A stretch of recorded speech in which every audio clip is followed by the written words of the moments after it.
క్రైస్తల అలసిన వారిని ఊరడించు మాటలు. మార్చి 24. క్రీస్తు అనుగ్రహించు సమాధానము మీ హృదయములలో ఏలుచుండనీయుడి. కొలస్సీ 3:15.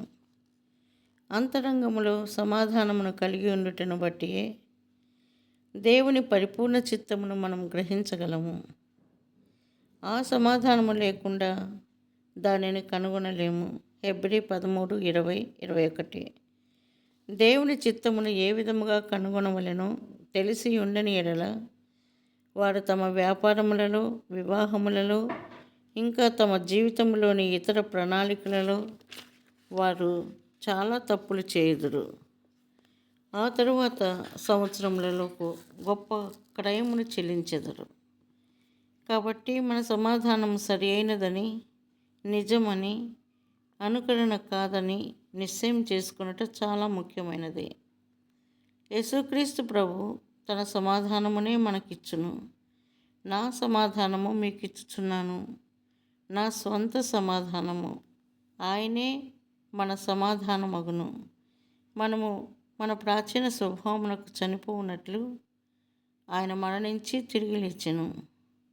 అప్పుడే మన ప్రభు తానే మనలోనికి వచ్చి తన పునరుద్ధాన శక్తి ద్వారా మనలో జీవించును. యేసు ప్రభు తానే నీలో నివసించని ఎడల నీవు ఆ సమాధానమును కనుగొనలేవు. ఎందుచేతననగా ఆ సమాధానము బైబిల్ జ్ఞానంపై కానీ, ఎట్టి మానవ అర్హతలపై కానీ ఆధారపడదు. మనము అంతరంగములో పవిత్రపరచబడి, కడుగబడి, శుద్ధి చేయబడితేనే తప్ప లేని ఎడల ఆయన మనలో నివసించలేడు. ఎవరునూ తమ స్వంత ప్రయత్నముల ద్వారా తమను తాము శుద్ధి చేసుకొనలేరు. యేసుక్రీస్తు ప్రభు తన స్వంత రక్తము ద్వారా మన అంతరంగములోని అపవిత్రతనంతటినీ శుద్ధి చేయుటకు పూనుకొనును. ఆయన మీ హృదయములను కలవరపడనీయకుడి, వెరవనీయకుడి. యోహాను 14:27 అని చెప్పెను. ఆయన నిజమైన సమాధానము నీ భయములన్నిటి నుండి నిన్ను విడిపించును. గతమును గూర్చిన భయము, భవిష్యత్తును గూర్చిన భయము, శత్రు భయము, రోగ భయము, మరణ భయము, యుద్ధము మరియు ఆపదల భయము, మనుష్య భయము, ఒంటరితనము వలన కలుగు భయములన్నిటి నుండి మనలను విడిపించును. యేసుక్రీస్తు ప్రభు మనలోనికి వచ్చిన ఎడల అన్ని భయములు పారద్రోలబడును.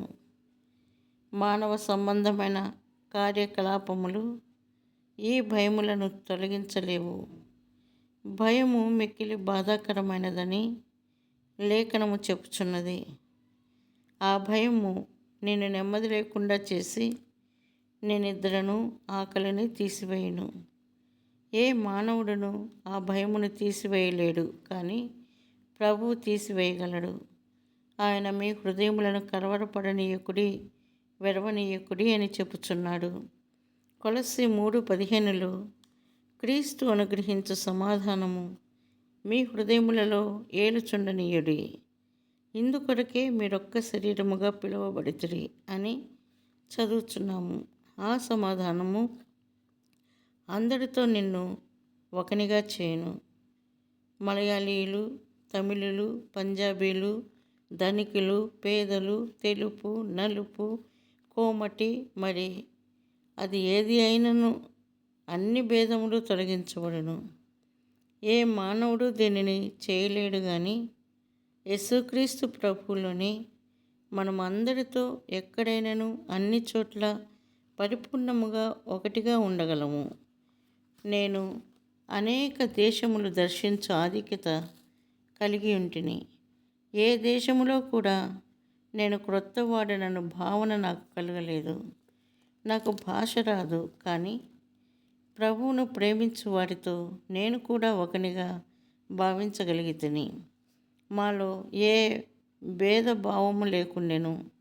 ఈ విధముగా ఒకటిగా యేసుక్రీస్తు ప్రభువు మాత్రమే చేయగలడు. అదే వచనములో పౌలు కృతజ్ఞులై ఉండుడి అని చెప్పుచున్నాడు. నిజమైన సమాధానము నిన్ను కృతజ్ఞత గలవానిగా చేయును. ఎల్లప్పుడూ ఆరాధన కృతజ్ఞతాస్తుతి మనలో ఉండును. లేని ఎడల నీవు తృప్తిగా ఉండలేవు.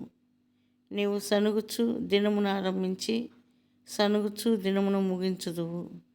ఎల్లప్పుడూ ఏదో ఒక లోపము, ఆహార విషయము, నీ స్వంత విషయము, దేవుడు నీ జీవితంలోని ప్రతి దానిలో, అన్ని పరిస్థితులలో, అన్ని పరిసరములలో, అన్ని షరతులలో కృతజ్ఞత కలిగి ఉండుటకు నీకు నేర్పించును.